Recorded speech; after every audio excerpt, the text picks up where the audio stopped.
I would just like to welcome everybody to this new Scilife webinar, Introduction to Good Manufacturing Practices. My name is Philip Heidbrink. I'm CEO of Scilife. And with me today, I have Laurence Calier. And I would like to invite you to introduce yourself. Laurence, please go ahead.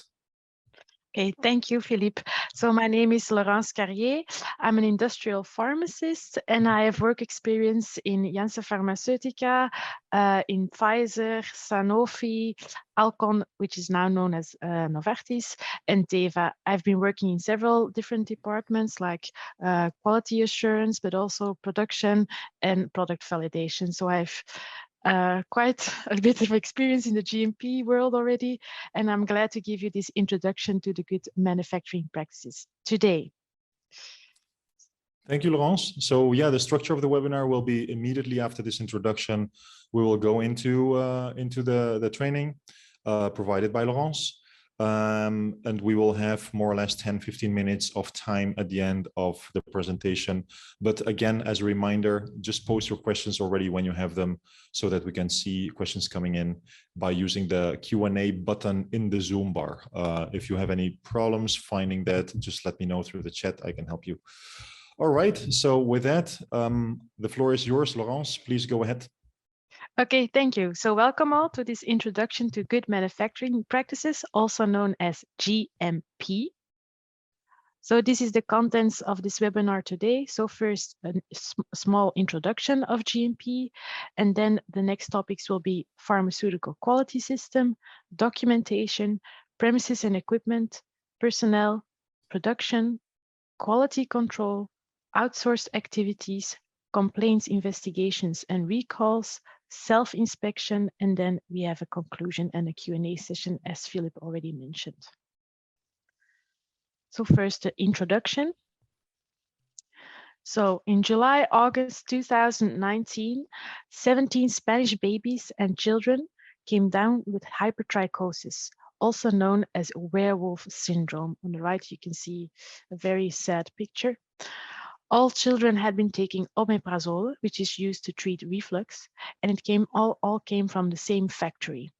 At that same factory, minoxidil was produced. Minoxidil is used to treat alopecia, also known to treat hair loss. What might have happened? Clearly, something went wrong. So this is the importance of GMP, and one of the most, the important pillar of GMP, it is patient safety. If you take medicine, you don't want to become more ill. You don't want to have nausea. You don't want to get shivers. You don't want to get a rash all over your body. Apologies. And you definitely don't want, in the worst case scenario, children having birth defects. That's really worst case scenario. So first and foremost, GMP because of patient safety. The second most important pillar of GMP is drug effectiveness.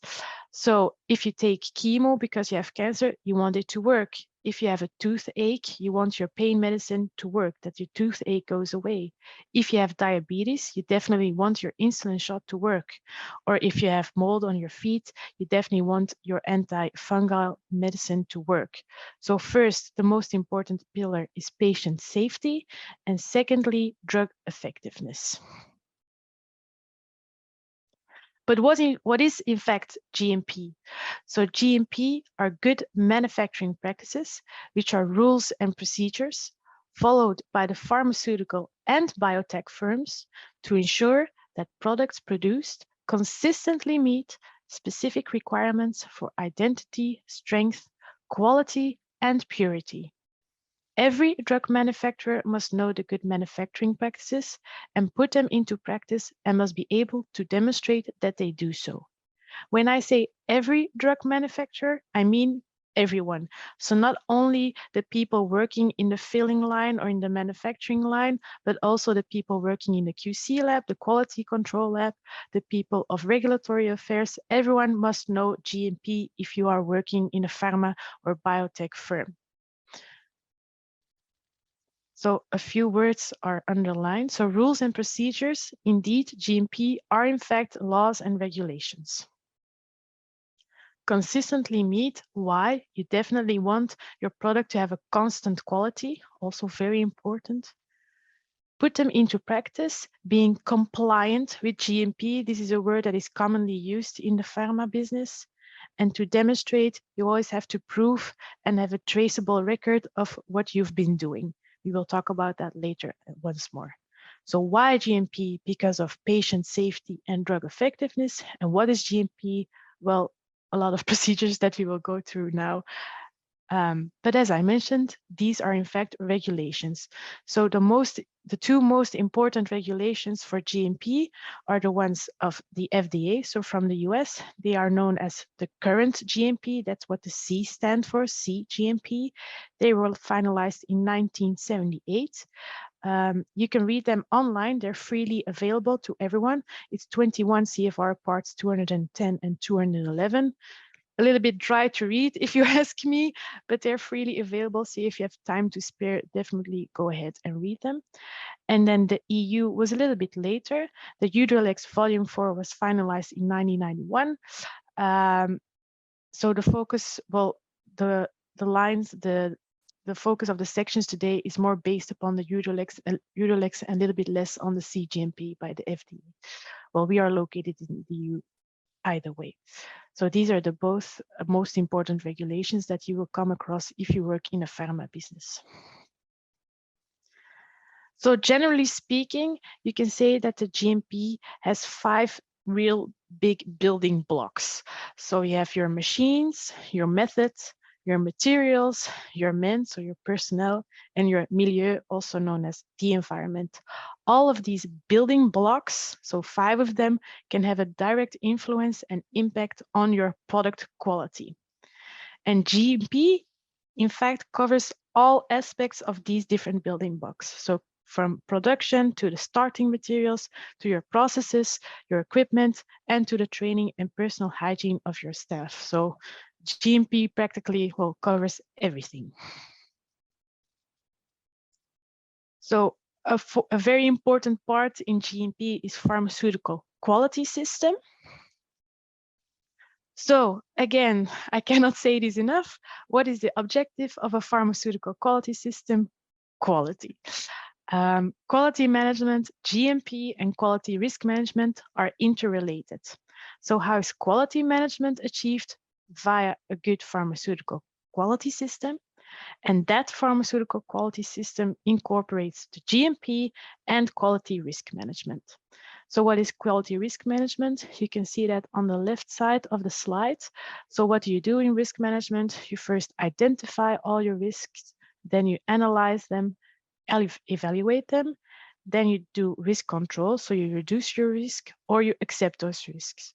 It can happen that you know of a problem, but you decide, okay, it's not worth the effort or worth the money to reduce it. So we just accept that risk. And then depending on the controls, the actions that you take, you have your output and your results. So that's a general flow of risk management. Very important to have this in GMP. And secondly, the documentation. I will repeat it over and over during this webinar, but a very big GMP mindset is if it's not written down, then it did not happen. So GMP, I love working in the pharma industry, but unfortunately it means a lot of documentation. Why? If it's not written down, then it did not happen. So everything, and I mean everything, is documented in the GMP world. So a very well-known abbreviation in the GMP world is ALCOA, which stands for attributable. It's a small typo, but no matter. The L is legible or traceable and permanent. The C stands for contemporaneously, the O for original, and the A for accurate. So the first A, attributable. What does that mean? Everything in the GMP world must be signed and dated by the person who did the action, so attributable. The L for legible, traceable, and permanent. So everything must be readable, recoverable, and you cannot modify it. So which means in GMP, you cannot use pencils, only pens. You cannot use erasers. You cannot use markers because a marker, the alcohol in a marker it makes it dissolve your writing over time. You cannot use eraser fluids or stuff like that. So that's very important in GMP. Always use a pencil, a pen, and make sure it's permanent over time. The C stands for contemporaneously, which means if you do something, immediately write down that you've done something. So record something at the time of the action. Why is this important? Let's assume you're doing something, you're testing something, or you're manufacturing something, and you have a headache. You have a split headache, you want to go home, and you forget to write down what you've done. Let's say that you're out for a few days, then you come back to work, and you no longer remember what you've done. That's an issue because then you have an incomplete document. So always write something down once you've done it. That's the meaning, the importance of contemporaneously. Then you have your O standing for original. So you always have to write everything on the original document, and that document has to be archived. So if you decide to write something down on a Post-it, the results that you get, then that document, that Post-it becomes your original document. And that document has to be archived and stored along with the other documents. So conclusion, Post-its are not allowed in the GMP world because that is not very permanent. So just keep that in mind. Everything that you've written down, that becomes an original document, and that has to be archived along with the other batch documentation.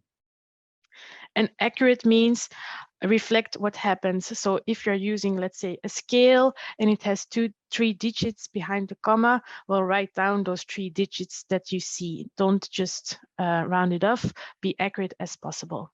So that's a very brief introduction for documentation. Keep in mind ALCOA, so attributable, legible, contemporaneously, original, and accurate. So again, what is not allowed: markers, Post-its, erasers, correction fluid, pencils, and the one here in the middle where everything is blackened out. Why is this not allowed? Well, a big mindset in the GMP is that you have to have it legible, even if it's incorrect. So how do you do any corrections in a GMP world? You use a small bar, and then you write down the correct, well, whatever you've written wrong down. Let's say that you've written the date incorrectly. Don't use like this, but really use only one small line and then write the correct date next to it, sign it, and date it. Because again, it has to be attributable who did that correction. Everything has to be legible. So even if you've written something down in a wrong way, that's okay. Just correct it and make it legible that it was incorrect. So that was it for documentation. Now for premises and equipment. So the basic design concept for premises and equipment in pharma is first minimization of the risks for errors. Makes sense. Avoid cross-contamination. What does that mean? Let's say that you are producing product A and product B in the same factory. Cross-contamination would happen if product A and B are mixed together in a batch. And also avoid the buildup of dirt and dust. This is more important in the sterile production in injectable drugs compared to the production of tablets, etc. But in the end, what is the mindset? Once more, to avoid any adverse effect on the product quality. So everything that's done in a pharma business regarding premises and equipment is to avoid any adverse effect on the product quality. So the minimization of the contamination risk. A few examples here how it can be done. First, the pest control. I don't know if you are working in the pharma industry, but if you have the chance tomorrow or the next days, just take a look around. You will see stuff hanging around, like the UV lights that is hanging up on the ceiling. You can see an example picture here. It's to attract bugs. If you work in a warehouse, just check out the floor. You will see cages to attract rats and etc. So that's a way of pest control. Controlled access. You will probably have experience with that as well, so that you can only access buildings or rooms if you have the correct badge access. So only authorized people can enter certain rooms, not really specific for pharma, but either way, it's a good measurement to reduce the contamination risk. And cross-contamination, I discussed that a little bit earlier. Depending on your quality risk management, you can decide to use dedicated facilities. So let's assume you have product A and product B produced in the same factory. Product A is a very toxic chemotherapeutic. Product B is a simple cosmetic that you put on your skin. Well, you definitely don't want to mix those up. You might want to decide that you want to produce product A in an entirely different building compared to product B, so that we would have really dedicated facilities. But again, depending on the risk, it might not be necessary. So let's assume that you produce product A and B, and both are simple, non-toxic lotions for on your skin. Then it might be overkill to have really dedicated facilities, and you might want to do that, the production in the same room, in the same building. So depending on your risk, again, you have different decisions. So we talked about removal of dust and dirt, or keeping it as low as possible, especially in the sterile production. So in order to have that, you have to first have an effective cleaning and maintenance. What you can do is avoid difficult to clean material. So as you can see on the picture below, definitely no wood, concrete, or tiles are allowed in the GMP environment, only epoxy and resin. Always avoid water standstill. Why? Water is an ideal growth medium for bacteria and microbes in general. So always avoid that, and always also avoid open channels and drains for the same reason, microbiological contamination. On the right side, you can see a picture of a dead leg. What does that mean? This would be a zone where water, again, can stand still, which is a bad idea because it induces bacterial growth. Another way, another thing that is very important in the GMP environment are the controlled conditions. So first, air is always controlled via air pressure and the pressure cascade, again, to reduce contamination. So what is in fact a pressure cascade? You can see that on the picture below. So let's assume that you're producing a sterile product. If you produce that product in a higher pressure compared to the outside of that room, then everything from dirt and dust is pushed out from the higher pressure to the lower pressure to the outside. So the production of your sterile product only happens under clean air. Everything that is dirty is pushed out. So that's why a pressure cascade is very important in the production of sterile products. It's used commonly in the production of sterile products. What else is commonly used is our HEPA filters. HEPA stands for high efficiency particulate air. Those filters are used to reduce the particles, viable and non-viable. Again, always important in sterile production. Two other things that are controlled are the humidity and the temperature.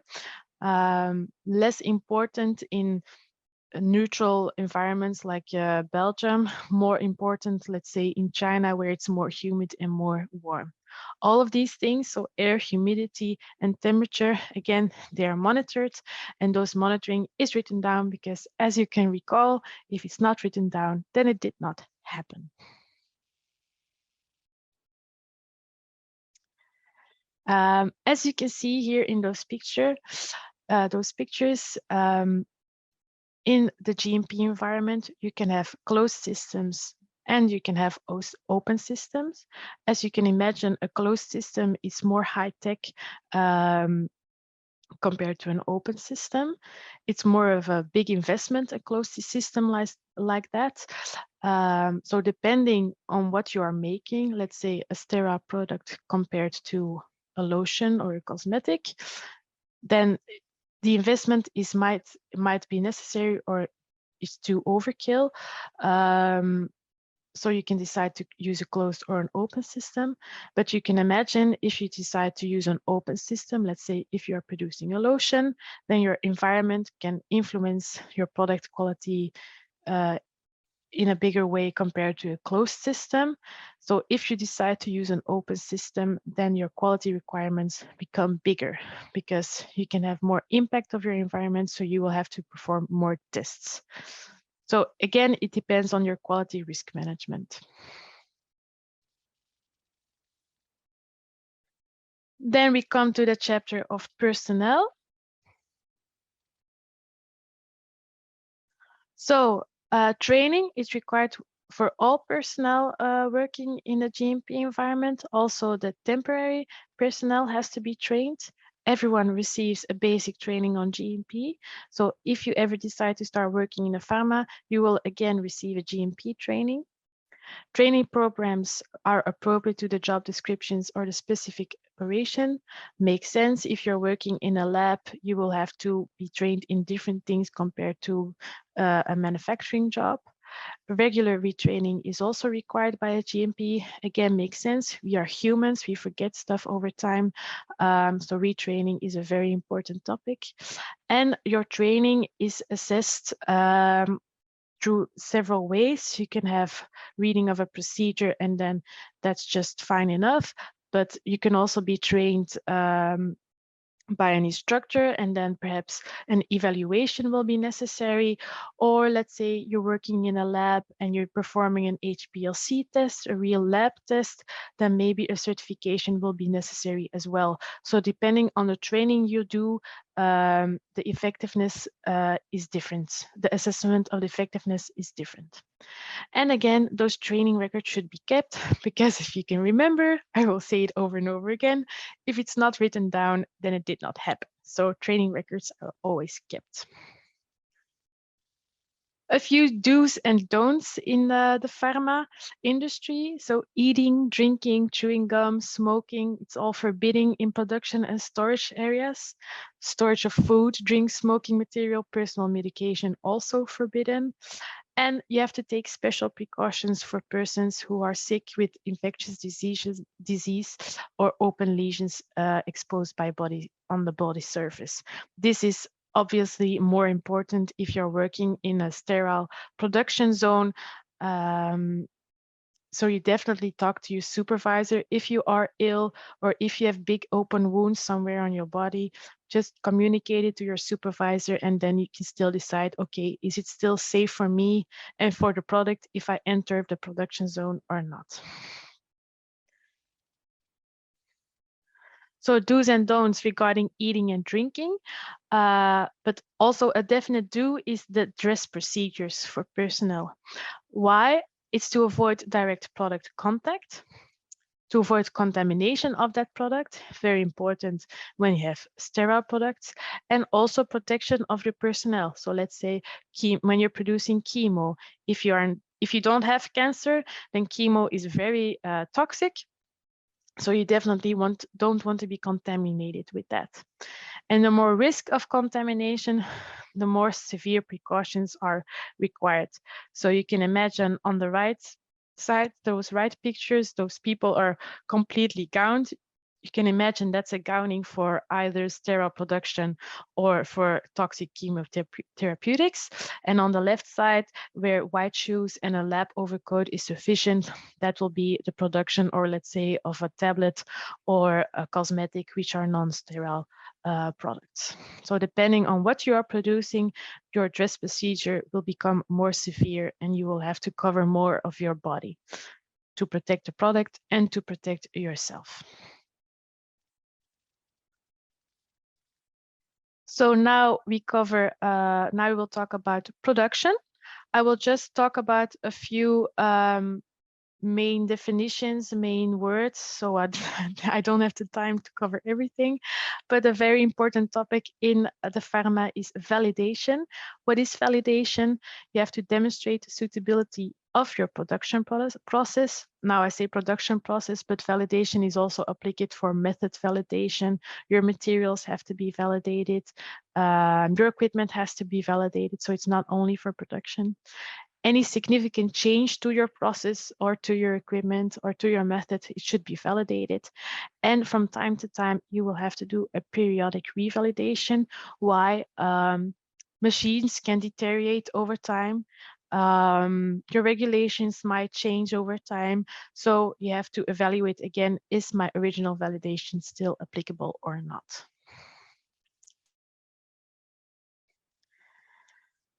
Prevention of mix-up and cross-contamination in production. We already talked a little bit about cross-contamination. So what can you do to avoid that in the pharma?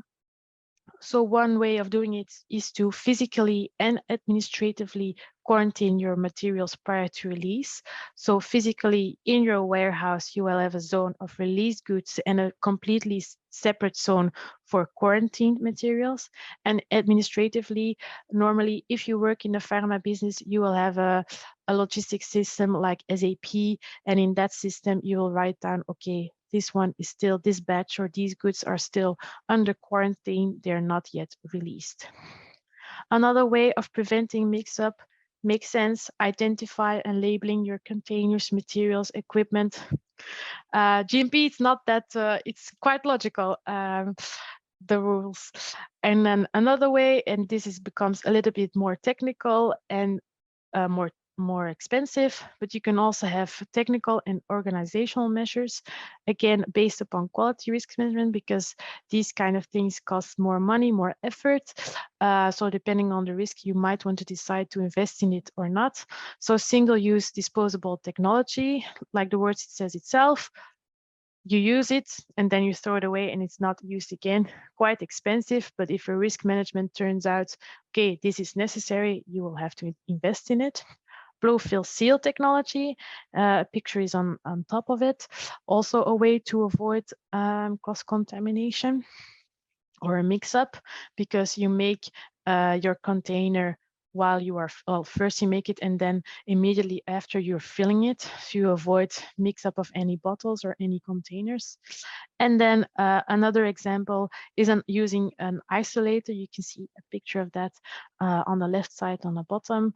Also a way of reducing mix-up and cross-contamination. So suppliers, as you can imagine, a pharma company cannot do everything on its own. So mostly the packaging materials or the raw materials are bought from outside the pharma company. So if you decide to work with suppliers, always be careful when you select them, qualify them and approve them, and definitely audit them to make sure that everything is compliant.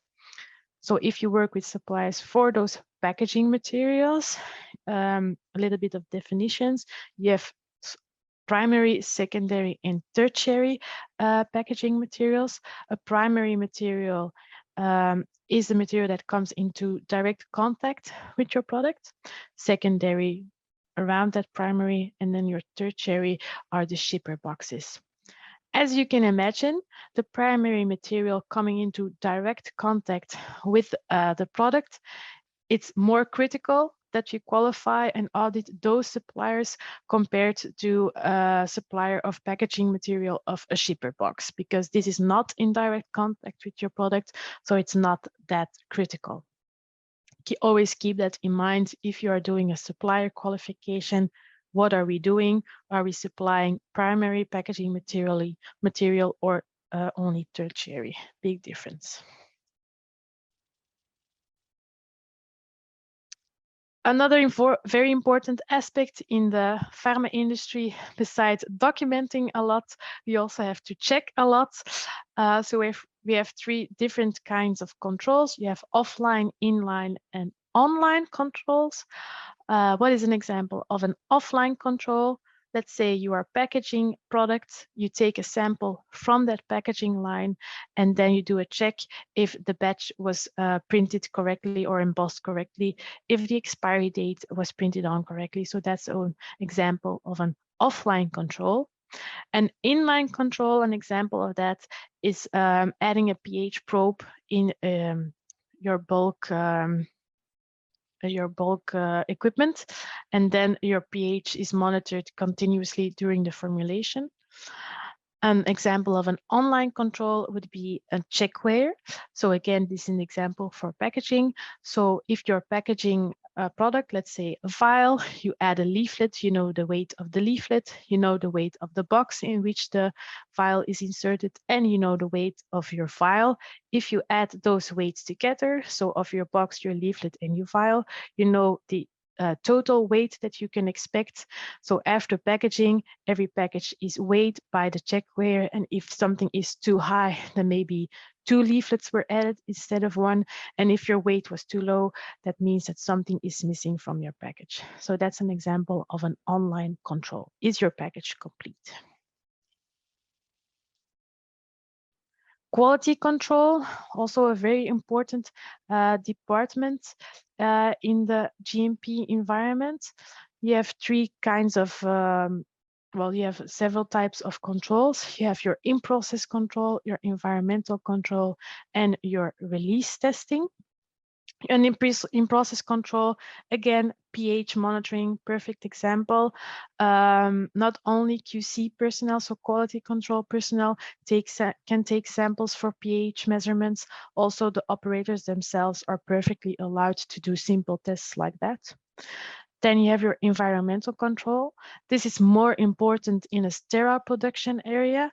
So then it's not sufficient to only test your product that you've produced, but your environment is tested as well.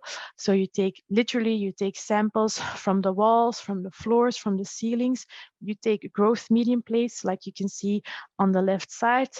You incubate them for a few weeks, and then you check in the end, was there bacterial growth or not? Was my production zone in which I produce my sterile products, was it sterile as well? Well, clean as well, not really sterile. So that's an example of environmental control. On the right side, that right picture is also an example of environmental control. What does this machine do? It sucks air over a growth plate. And again, that growth plate is incubated to see if there is microbial growth over time. And then lastly, you have your release testing. So every product, before it can be released for commercial use, must be tested to see if it's compliant with the specification. So what is a specification? Let's say that you are producing eye drops. Eye drops must have a neutral pH. So a release test would be testing the pH. Let's say you're producing a vial. Vials must be sterile. Then a release test would be a sterility test. So depending on the product you are making, you have certain types of specifications. You take samples after your production, and those samples are tested for release to see if they are compliant. Here's that word again, compliance, with your specifications.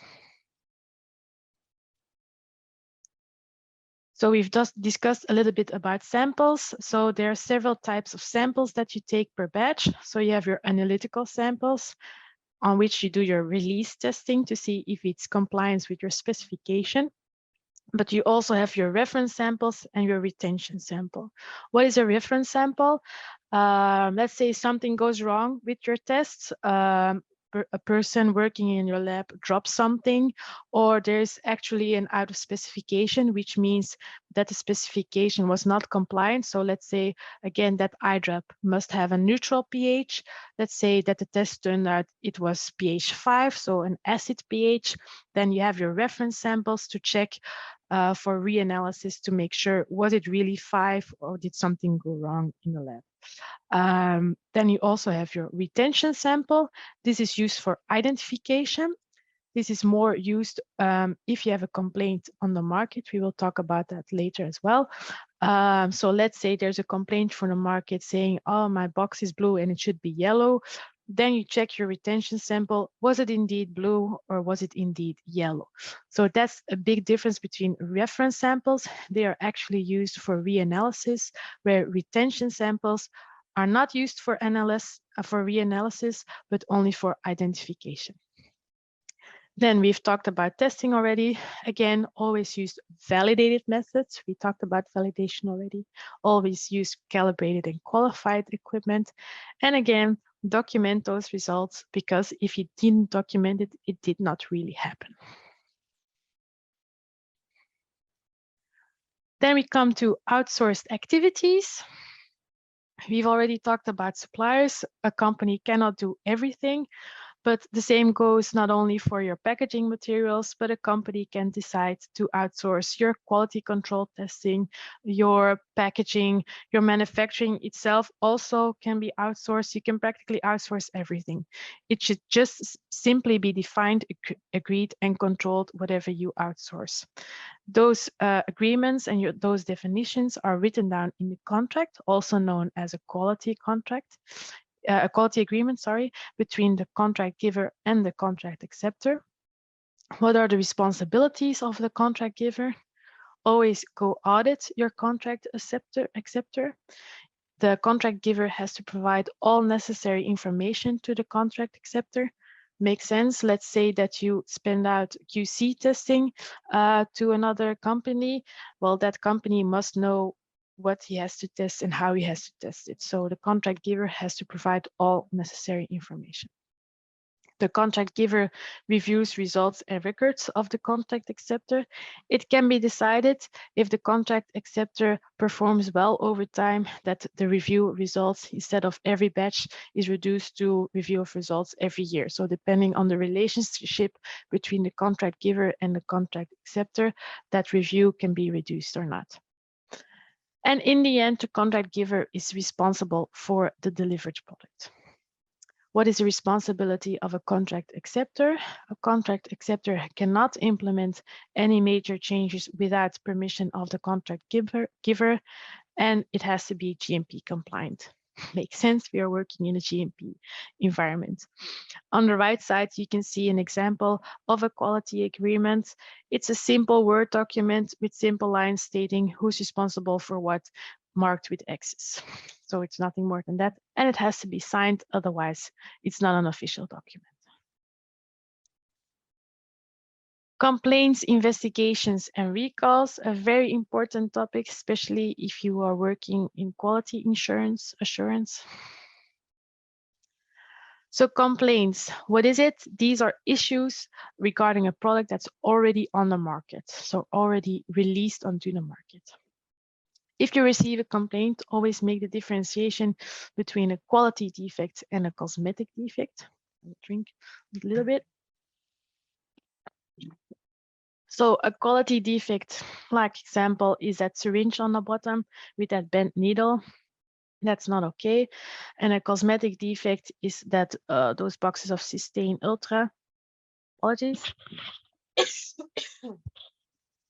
So that's clearly a big difference, but you have to evaluate both of these complaints. Always pay attention to falsification when you receive a complaint. What is falsification, or how is it avoided? By adding a tamper evident seal that you can see on the left side for that paracetamol, that's a tamper evident seal. And also the 2D barcode, this is regulation. The falsification regulation is effective as of 2019 in the EU. So if you receive a complaint for a product, was this a real product from your company or was it a falsified medicine? That is a check that you always have to do. Investigations, so complaints are issues for product that's already on the market, whereas investigations are issues with product that is still in the ownership of your company, so not yet released onto the market. What is a few topics part of that investigation? A detailed description, always important. The scope, so is your issue limited to one batch, to several batches, to one product, to several products, to your entire firm? Let's hope not. A recurrence, always important as well. Is it the first time that you record that issue, the second time, the third time? The severity, is it a minor, major, or critical? As you can imagine, a sterility issue is a big issue for sterile products, whereas like for this Cysteine, that damaged box, it's a minor issue. Root cause analysis is a very important topic in investigation. Why?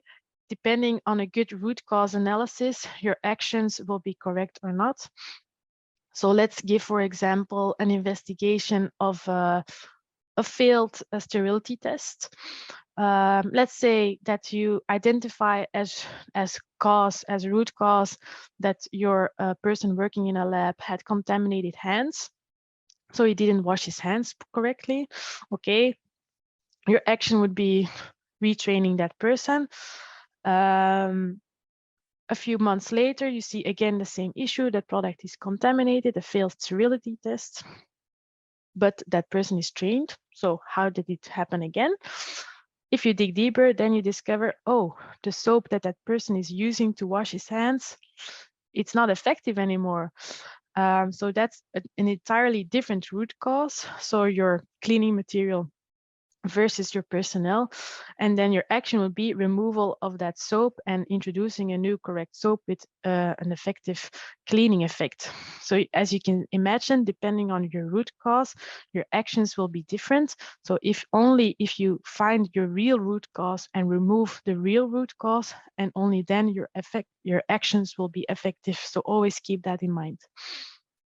So effectiveness checks, if you have your root cause analysis and you take your actions, an effectiveness check would be to check over time, did I ever see that problem again or not? So in my example for that failed sterility test, if you introduce that new cleaning material, that new soap, then you check over time, okay, did I have another sterility fail or not? That's an effectiveness check. A recall, I believe the nightmare of every pharma company. What do you have to do with a recall? You have to inform your competent authorities. You have to have your distribution records readily available, which means you have to know, where did my product go to which pharmacies was it sold. You always have to clearly identify your recalled goods and separate them store them in a separate storage area. Makes sense. You don't want to risk a mix-up between recalled goods and released goods. And you always have to record your recall. During that record of the recall, always check what was delivered to whom and how much did I recovered. Makes sense again. Let's say that your recall issue is because of a sterility issue again. If you delivered 1,000 vials to pharmacies, you definitely want to get those 1,000 vials back, or you want to make sure, okay, where did those go, to make sure that there are no patient health issues or not. So that's why important you also have to check your delivered versus recovered. Then lastly, last topic is self-inspection. So every pharma company is audited by the authorities like FDA or EMA, or in Belgium, it would be the FHMP. But that's not enough for the GMP. You also have to perform self-inspection. So what is self-inspection? It's a self-monitoring of implementation and compliance with the GMP. It can be done internally, but also externally by independent competent persons like QBD. What is the flow of a self-inspection? The audit is actually recorded and use details during that record of the audit. Then after the audit, a report is written down in which the observations are documented and any corrective actions are proposed. And those actions again are recorded, taken as a result of the audit. So the conclusion of my brief GMP webinar, if you can remember one of my first slides. In August 2019, 17 Spanish babies and children came down with hypertrichosis or werewolf syndrome. All children had been taking omeprazole used to treat reflux. It all came from the same factory. The Spanish authorities performed an investigation and it revealed that a labeling mix-up occurred between minoxidil and omeprazole. 22 batches were recalled and the factory was in the end simply closed down. So I thank you for your attention and I hope you found it interesting. Thank you very much, Laurence. I have been listening to you, but at the same time working in the chat here. A lot of people asked some stuff. I was able to respond to some of them, but I would like to open up for Q&A now.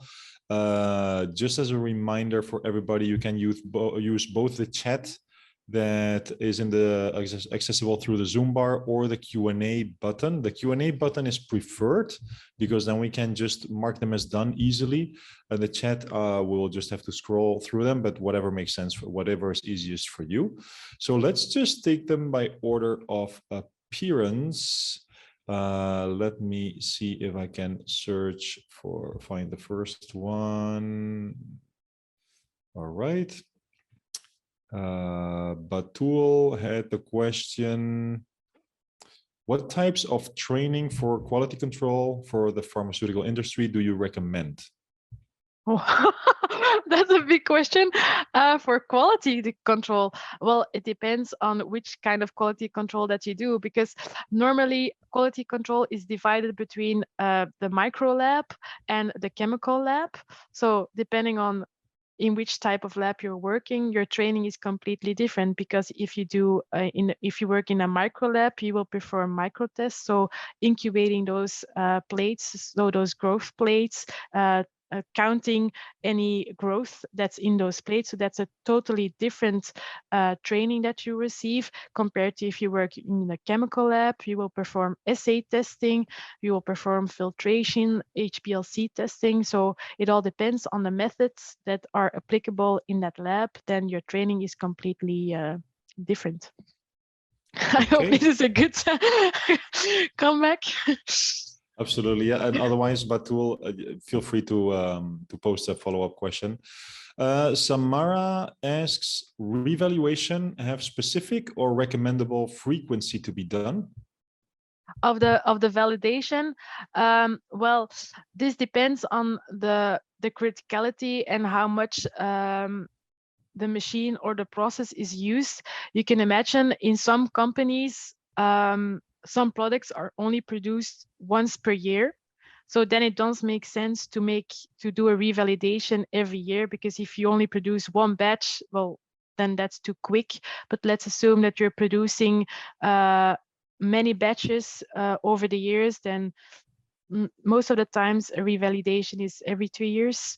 But again, this is written down in procedures. So depending on what your procedure states, you will have to do a revalidation, but this is evaluated and it depends on your production schedule. So if you have a product that is produced regularly, you will have to perform the revalidation more quickly compared to a product that you only produce once, and so on. Okay, thank you. So then we have another question from Santosh.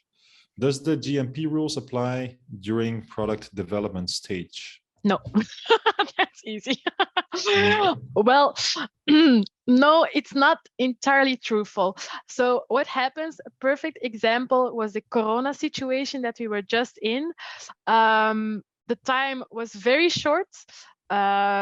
The vaccines were still in development when the commercial production was already ongoing. Why? It's just to spare time, because if your regulatory authorities say go ahead, yes, you have the green light, you can start with your production, and if you then only start with the production, then it's too late, especially in a situation like Corona. So what most of the time happens, so first you have your clinical studies, first you have your non-clinical studies during the development, testing in rabbits and rats and on growth plates. Then you have your clinical phases, your 1, 2, 3 clinical phases in humans. But most of the times during those clinical tests, the commercial production already starts in simultaneously. So if you have that green light, you can already release product on the market. So no, it's not applicable GMP during the real development, but yes, most of the times it's already ongoing in preparation of that release onto the market. Thank you. That helps. So a question from Sylvia: when is it better to perform the sterility to assess final product sterilization?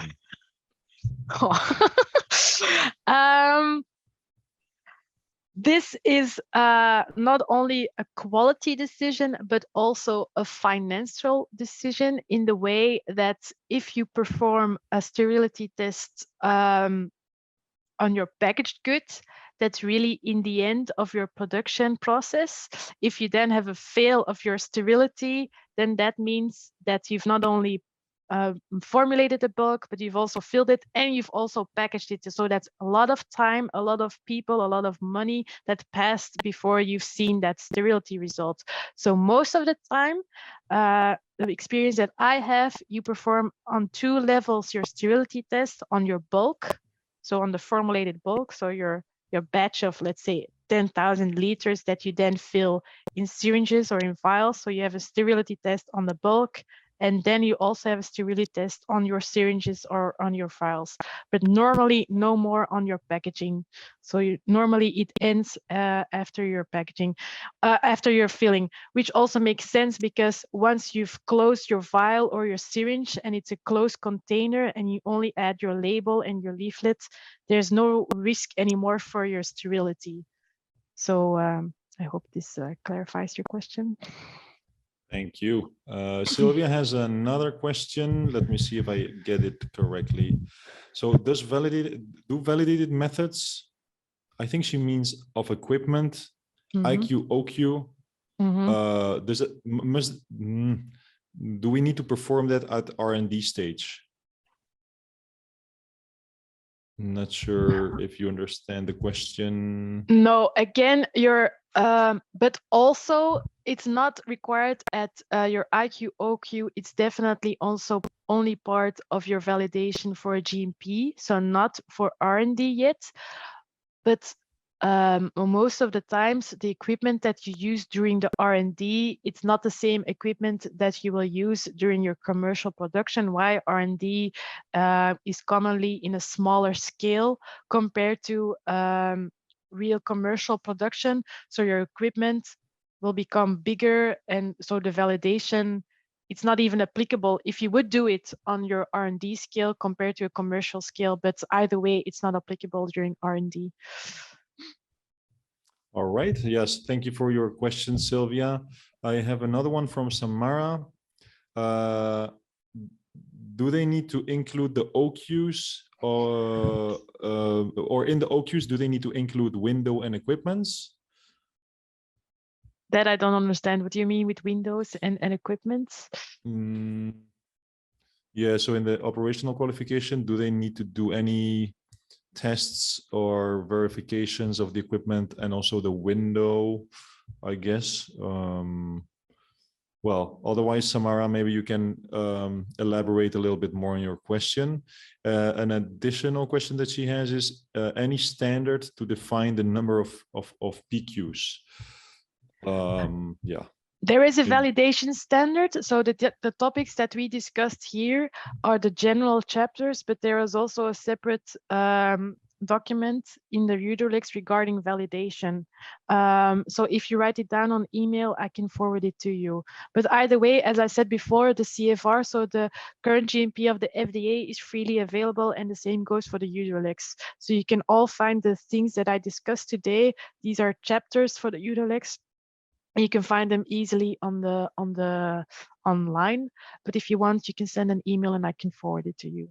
Either way, it's good. Thank you, Laurence. Good. Quick time check. We have 5 minutes. All right. Another question from Colette.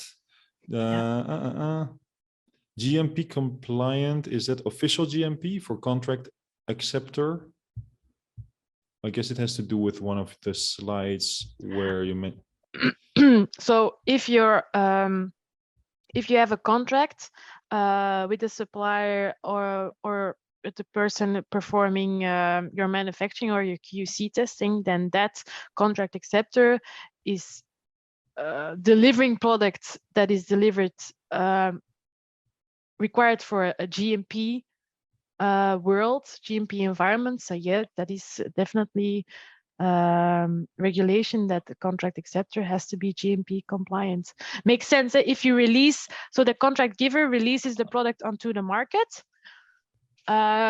during that release, I didn't discuss this in the slides because it's too much details, but during that release, a certificate is created. It's called a certificate of conformance. And an official part of that certificate conformance is a GMP statement in which it is literally stated that everything was manufactured and tested conformed the GMP regulations. So yes, if that contract acceptor does something for you, the manufacturing or QC testing or whatever, yes, it also has to be compliant with the GMP because it will be part of that GMP COC, certificate of conformance. All right, thank you. I have a question from Peter. Peter says, we are an equipment manufacturer for biopharma and are not subject to authority inspections.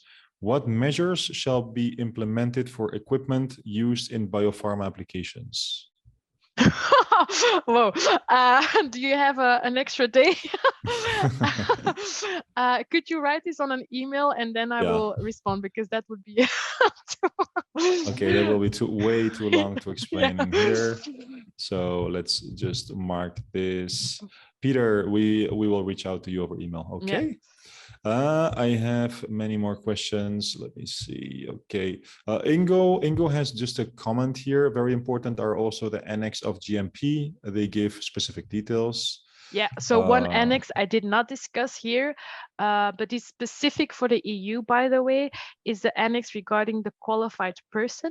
What does that mean? So every batch released on the EU market has to be signed off by a qualified person. In Belgium, it's a person like me, an industrial pharmacist, but in other EU countries, a master's in biology, I believe, and chemistry is enough as well. But every company has to have a qualified person. Without a qualified person, you cannot do a batch release on the EU market. So that's a specific annex in the EU GMP, because this is not a regulation in the US. The FDA does not know that term qualified person. And for your information, this is something we also did not discuss, but I can give it to you here. If you ever hear from someone, oh, this was produced, this medicine in China, this is not good quality, production in EU is way better than compared to Asia. This is never true. Why? Everything that is produced outside the EU and is released onto the EU market, so sold onto the EU market, has to be checked again by a QP on the EU market. So let's say there's a batch produced in China, samples are taken of that batch and they are tested by a European lab, and then again a QP performs a release. That's called an EU release. So also China batches, Asia batches, America batches, they all have to comply with the European GMP. So they all have to have the same quality like production in a European country. Okay. Let's squeeze in one last question. We have 1 minute left. Jan says, for complaints, you start investigations because the non-conformity was not picked up internally.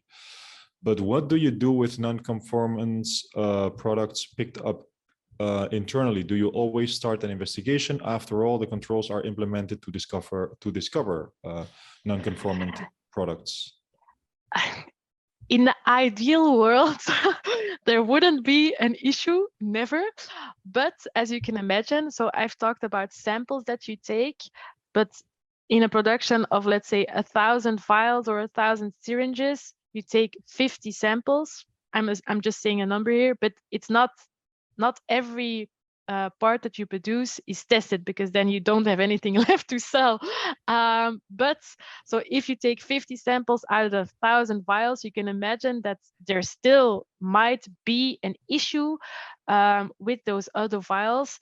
Those issues are not always that bad, like a sterility issue, but an issue can be limited to, I don't know, a label being a little bit damaged or an ink stain on a box. These are also deviations. These are also issues that must be evaluated and investigated before reaching the market. So yeah, in a perfect world, you never have any issues, but yeah, that's not the case. Not the case, exactly. Yeah. All right. Yeah, we are right on time. I just want to wrap up. There are many questions left, but as promised, we will make sure to send you answers over email for the questions that we could not handle in the webinar itself. Thank you for all the presence of all attendees asking very, very interesting questions and your time dedicated to this training webinar. And thank you, Laurence, for your know-how that you're sharing with us today. With that, I would just hope to see you in the future. Thank you very much, everybody. Take care. Bye.